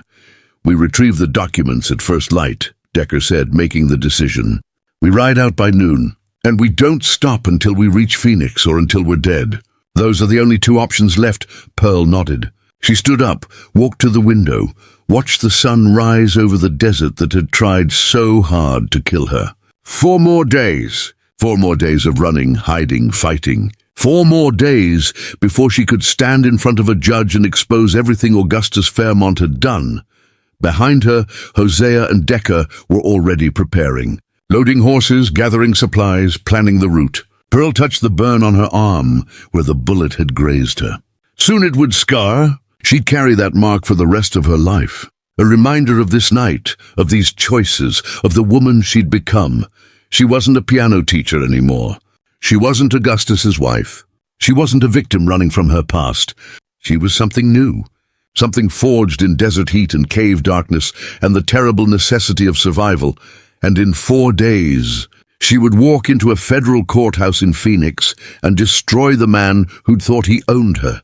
Phoenix rose from the desert like a mirage made solid. Adobe buildings lined dusty streets, and the sound of commerce filled the air. Merchants hawking goods, horses clopping past saloons, the distant whistle of a train pulling into the station. It was civilization, law, order. Everything the desert wasn't. Pearl had almost forgotten such places existed.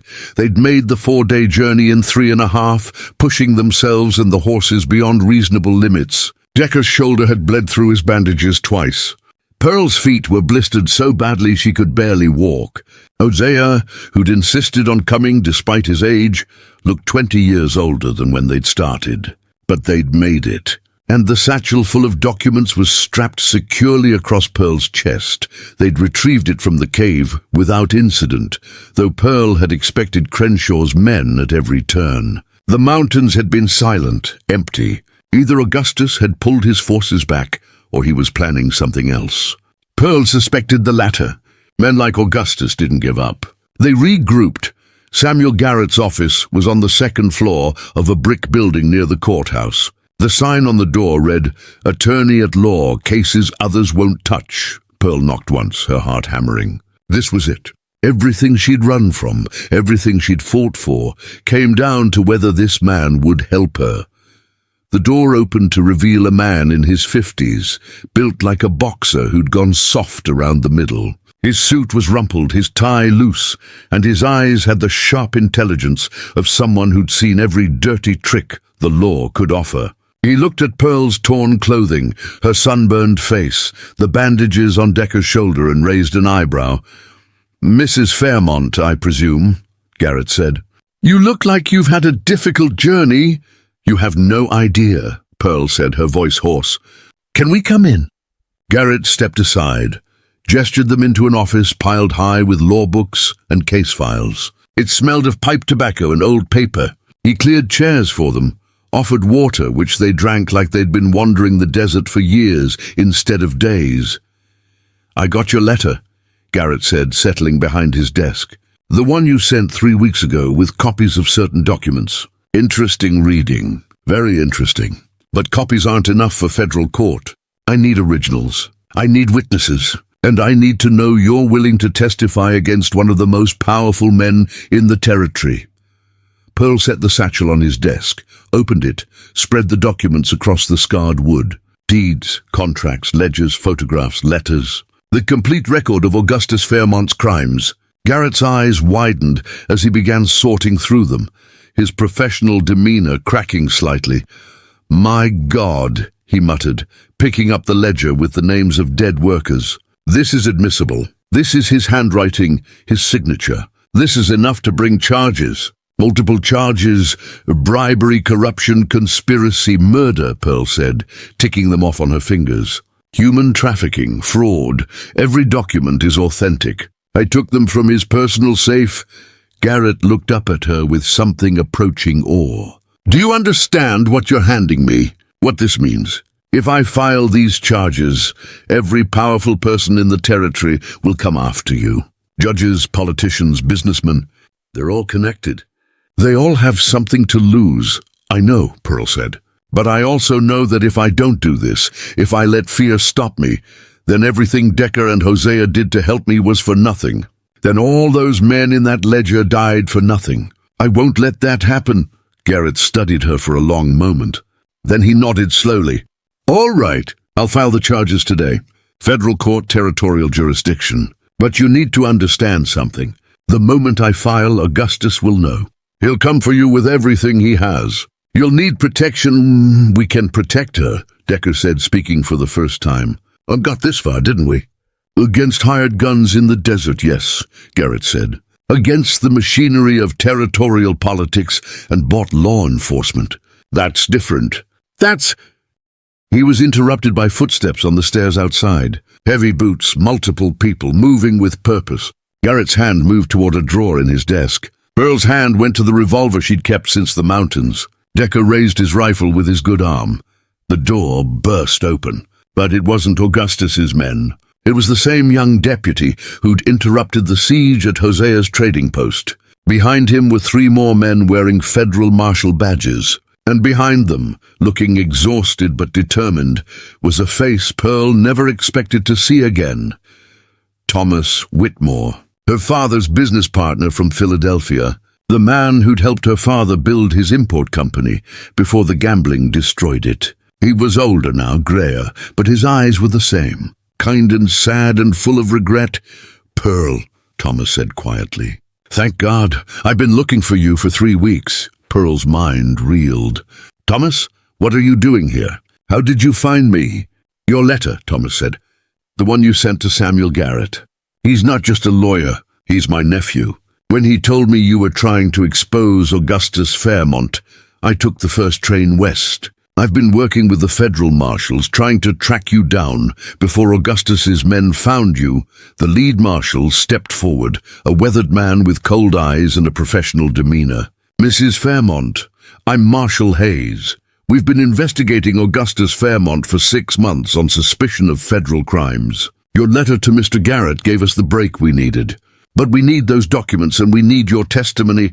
Pearl looked at the marshals, at Thomas, at Garrett. Something felt wrong. Too convenient. Too perfect. How did you know to come here today? We only just arrived. Hayes smiled, but it didn't reach his eyes. We've had Garrett's office under surveillance. Anyone coming to see him about Fairmont was to be reported immediately. That's when Pearl saw it.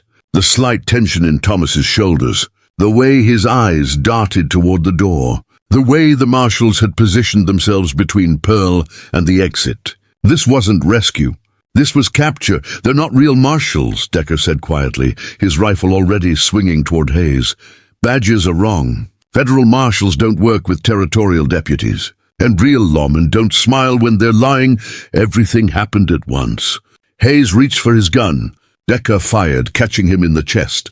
The other fake marshals drew their weapons. Pearl dove behind Garrett's desk, pulling the lawyer down with her. Hosea kicked over a filing cabinet, creating cover. The room exploded in gunfire. Thomas Whitmore stood frozen in the doorway, horror on his face. I'm sorry, he shouted over the shooting. He has my daughter. He has Emily. Said he'd kill her if I didn't bring you in. Pearl, I'm sorry. One of the fake marshals went down to Decker's second shot. Another fell to Hosea's pistol.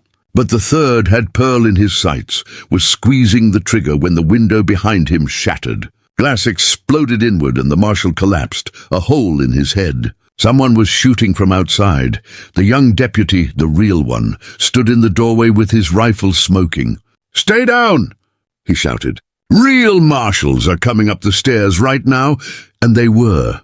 Pearl could hear them, genuine lawmen this time, thundering up the steps. Within seconds, the room was filled with federal officers, weapons drawn, taking in the scene. The dead fake marshals, the shattered window. Pearl, huddled behind the desk with a satchel full of evidence. A new man entered, older, with silver hair and a bearing that spoke of authority. I'm Federal Marshal Clayton Ross. Someone want to tell me what in the hell is happening in my jurisdiction?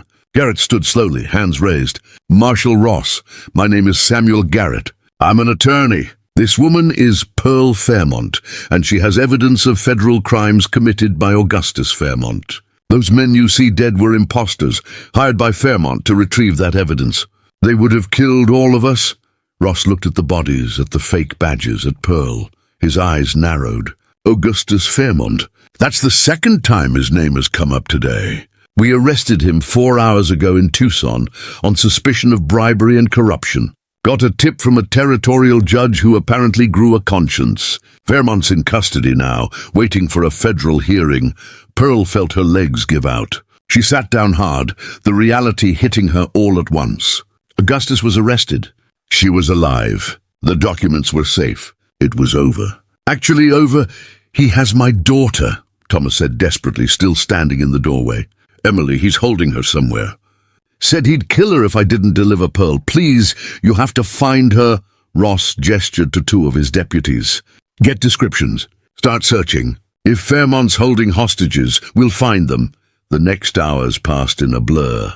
Statements were taken. The documents were catalogued and entered into evidence. A doctor was called to treat Decker's reopened wound and Pearl's various injuries. Thomas sat in a corner, head in his hands, consumed by guilt. Hosea smoked his pipe and watched everything with the calm of a man who'd seen worse. By sunset, Emily Whitmore had been found. She'd been held in a warehouse near the train station, guarded by 2 of Augustus's men, who surrendered without a fight once they learned their employer was in federal custody. She was shaken but unharmed. Thomas wept when they brought her in. Marshal Ross returned to Garrett's office, where Pearl was giving her formal statement. Mrs. Fairmont, based on the evidence you've provided, we're adding murder charges to Augustus Fairmont's indictment. Multiple counts. The federal prosecutor believes this is the strongest case he's seen in 20 years. Your husband is going to prison for the rest of his life. Pearl nodded slowly. He's not my husband anymore. I don't care what the law says. He stopped being my husband the first time he hurt me. Fair enough, Ross said. You'll need to testify at trial. It won't be easy. His lawyers will try to destroy your credibility. They'll bring up the fact that you stole those documents. They'll paint you as a bitter, vindictive wife. Let them, Pearl said. I've survived Augustus Fairmont, Marcus Crenshaw, the Arizona desert, and gunfights in caves and lawyers' offices. I think I can handle a courtroom, Ross almost smiled. I believe you can. You're free to go, Mrs. Fairmont. Get some rest. We'll be in touch about trial dates. Pearl walked out of the federal building into the Phoenix evening. The air was cooling, the sky painted in shades of orange and purple. Decker and Hosea were waiting on the steps. Behind them, Thomas Whitmore stood with his daughter, both of them looking uncertain. Pearl, Thomas said quietly, I know I can't make up for what I did. I endangered you to save Emily. I chose my family over your safety. I don't expect forgiveness. Pearl looked at him, at Emily, who looked so much like the girl Pearl had taught piano to years ago in Philadelphia. She thought about choices, about impossible decisions, about what people did when they were desperate and afraid. You did what any father would do, Pearl said finally. You protected your child. I understand that better than you think. Just don't ever work with men like Augustus again. Don't let fear make you their tool. Thomas nodded, tears in his eyes. Thank you. If you ever need anything at all, I'll remember, Pearl said, though she knew she'd never take him up on it. Some bridges once burned stayed that way. Thomas and Emily left, and Pearl was alone with Decker and Hosea, 3 people who'd survived the desert together, who'd fought and bled and nearly died for documents and justice, and the stubborn belief that right mattered. What now? Hosea asked, lighting his pipe. Pearl considered the question. What did come next? She had no money, no home, no husband. The trial would take months, maybe years. She'd need to find work, find a place to live, start over completely. Now I live, Pearl said simply. For the first time in 3 years, I get to decide what happens next. Where I go, what I do, who I become, that's what comes next. You could come back to the trading post, Hosea offered. Always need help. Place gets lonely, Pearl smiled. Thank you, maybe. Let me think about it. She turned to Decker, who'd been quiet through all of this. And you? What will you do?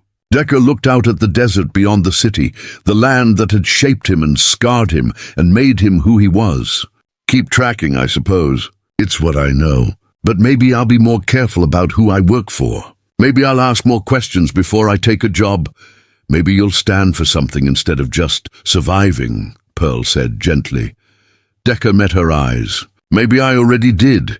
They stood there together as the stars began to appear, 3 survivors watching the day end and a new night begin. In a jail cell across town, Augustus Fairmont sat in darkness, his empire crumbling, his crimes exposed. In federal offices, prosecutors were building a case that would echo through the territory for years. And in the desert, the wind swept across rocks and sand, indifferent to human dramas, eternal and unchanging. Pearl thought about the woman she'd been a month ago. The piano teacher who'd married for duty, who'd stayed silent out of fear, who'd believed she had no power to change anything. That woman was gone, dead in the desert or maybe transformed by it. In her place stood someone new, someone who'd learned that courage wasn't the absence of fear, but the refusal to let fear win. There's a boarding house near the courthouse, Garrett had told her earlier. Run by a widow named Morrison. She's discreet, doesn't ask questions. You can stay there until the trial. I'll make sure she knows you're under federal protection. Pearl would go there tonight. Tomorrow, she'd start looking for work. Maybe teaching piano again, though music felt like it belonged to a different life. Maybe something else. Something that let her help people, the way Decker and Hosea had helped her. She didn't know yet, but she had time to figure it out. You saved my life, she said to both men, more than once. I don't know how to repay that. Don't have to, Hosea said, puffing his pipe. Sometimes people help because it's the right thing to do. No payment required, just pay it forward, Decker added. Someday, someone else will need help. You'll know what to do, Pearl nodded, feeling the truth of it. She would help others. She would stand up when she saw injustice. She would refuse to look away when powerful people hurt the powerless. Because she knew now what it cost to stay silent, knew what it felt like to be alone and hunted and desperate. They said their goodbyes on the steps of the federal building. Hosea would return to his trading post tomorrow. Decker would stay in Phoenix until his shoulder healed, then head back to the territories. Pearl would begin her new life, whatever that looked like. Their paths had crossed in the desert, had intertwined for one violent, transformative month. Now those paths were diverging again, but Pearl knew she'd carry them with her always. Decker's quiet strength, Hosea's steady competence, the knowledge that good people still existed, that honor wasn't dead, that standing for something mattered even when it cost you everything. She walked to the boarding house through streets lit by oil lamps, past saloons and shops and churches. Phoenix was alive with evening noise, with music and laughter, and the ordinary sounds of people living ordinary lives. She'd been apart from this world for so long, running and hiding and fighting. Now she was returning to it, changed but not broken, scarred but not defeated. Mrs. Morrison's boarding house was a neat 2-story building with flower boxes in the windows. The widow herself was a stern-looking woman in her 60s who took one look at Pearl's battered appearance and ushered her inside without questions. Mr. Garrett sent word you'd be coming. Room's upstairs, second door. Bath is down the hall. I'll have food sent up. The room was simple but clean. A bed, a washstand, a window overlooking the street. Pearl set down the small bag of belongings Garrett had given her and stood at the window, watching the city below. Somewhere out there, Augustus sat in a cell. Somewhere, his victims could finally rest, knowing justice was coming. And somewhere, a woman who'd been a piano teacher and a captive wife and a desert survivor was deciding who she wanted to become next. She touched the burn scar on her arm, the one from the bullet graze. It would fade over time, but never disappear completely. Good, she wanted to remember. Wanted to carry proof that she'd fought and won, that she'd refused to be broken no matter what Augustus had done to her.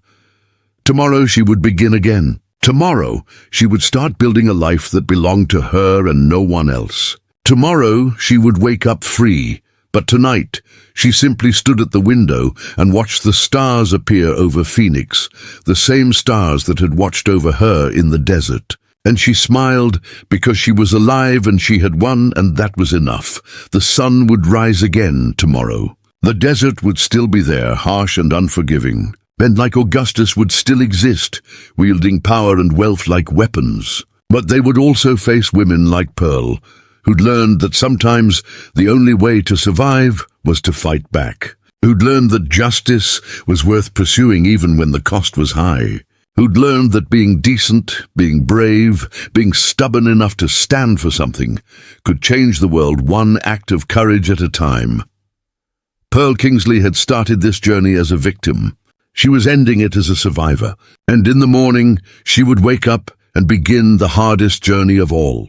Learning to live again, learning to trust again, learning to be the person she was always meant to be before Augustus Fairmont had tried to destroy her.